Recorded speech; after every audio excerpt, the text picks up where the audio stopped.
Hi everybody, I'm doing, this is a Tumblr accent challenge, and I am unfortunately recording this on my iPod because I couldn't find a place to set my camera, and my webcam is a piece of shit.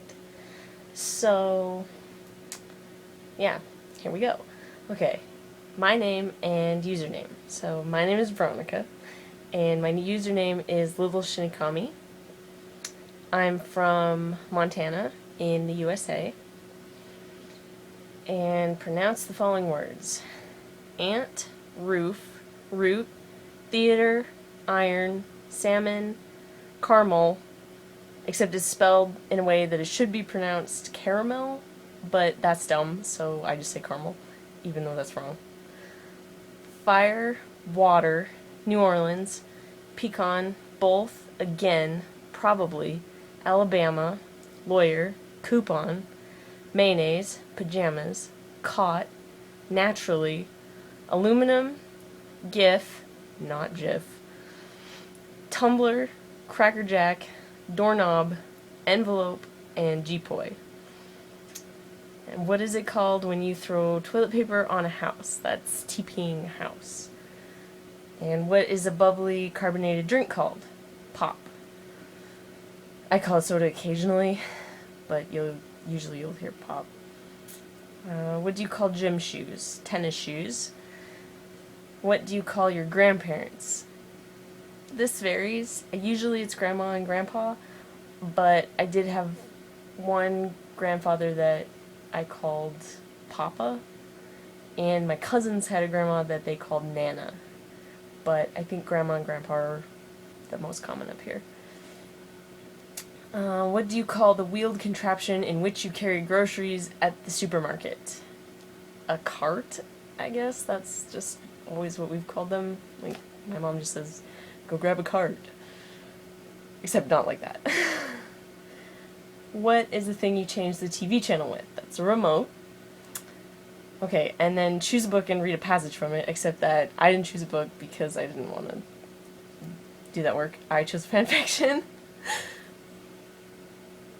And I chose one of Sassy Satsuma's because she's my favorite author and my wifey.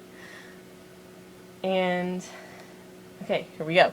So, I'm sorry if this is terrible, by the way. I have a tendency to kind of like inflect when I do voices, rather than just straight out read it, and it usually ends up being terrible and disgusting, so apologies. It was Christmas Eve, and no matter how disgruntled they might have all been, everyone had come together in the rec room to prepare for the festivities. They'd managed to get the last available tree from the nearby town. It was a huge behemoth of a thing, dominating the far corner of the room in such a way that the only way to move past it was to sidestep. Rook and Toad had returned with it, and some dejected-looking Christmas decorations, triumphantly, only to be met with the realization that the ceiling was a good half a foot too low for the tree to even stand up in. Archer had spent the majority of the evening grumbling under his breath as he and Ghost fought to hack through the thick trunk and shorten the tree enough so that it would actually fit. Now the topic of begrudging conversation had switched to what to do with the slightly pathetic turkey the boys had managed to secure. You leave it out overnight, right? Meat suggested, scratching his head. My mom always left ours out overnight. That's when it's frozen, dumbass, Roach rolled his eyes, nudging the other man aside. You could just cook it like regular meat, okay? So, barbecue then, boys? Royce smirked around a bottle of beer. He'd cheered up enough to start playing devil's advocate, at least. Screw you, bro. Oh, for Christ's sake, you cook it upside down and then turn it over to crisp up the bloody skin. It's not fucking rocket science. It was safe to say that no one expected Archer to speak up at that moment, his face set in its usual pissed-off expression as he dragged a particularly large bit of tree cutting past the kitchen area.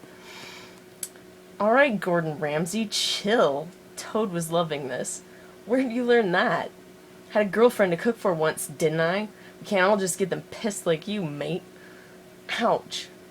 We need to stuff the turkey, too. Roach was desperately trying to keep the conversation on track. I know a recipe for simple pork stuffing, if everyone's cool with that. Count me out of that job, Royce laughed. Get Chris to do it. Stuffing turkey sounds just like his line of work. No way, bro. I never stuffed something I paid for. Get Meat to do it. You fucking There was a loud crashing noise from somewhere behind her, followed by a lot of laughter, and Laura assumed that meat had gone, quite rightly, straight for Toad's throat. And she didn't bat an eyelid, although she did hope that neither of them broke something in the process. That was one Christmas morning surprise she could more than do without. Alright, next question is, do you think you have an accent? Yes. Only because the definition of accent is the different ways that you pronounce certain words and your emphasis on certain syllables. So, to me, and where I'm from, I don't have an accent. This is just the way everybody talks. But I know that to somebody from the South, or from England, or Australia, or whatever, thinks I have an accent, so, yeah. I do. Be a wizard or a vampire? Neither. Thanks. I don't want to drink blood, and being a wizard would be okay, but great power, great responsibility, blah blah blah blah blah. Like, no thanks. Just make me a cool sniper, okay? Like, yeah, that's muscle. Okay. Do you know anyone on Tumblr in real life?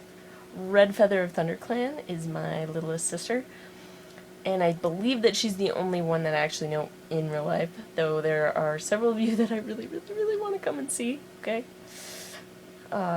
Especially you, Kelsey. I'm coming to see you. And possibly Liz on the way to see Kelsey. And then I guess I will end this with the immortal words of my brother-in-law, Alec. What the bagel?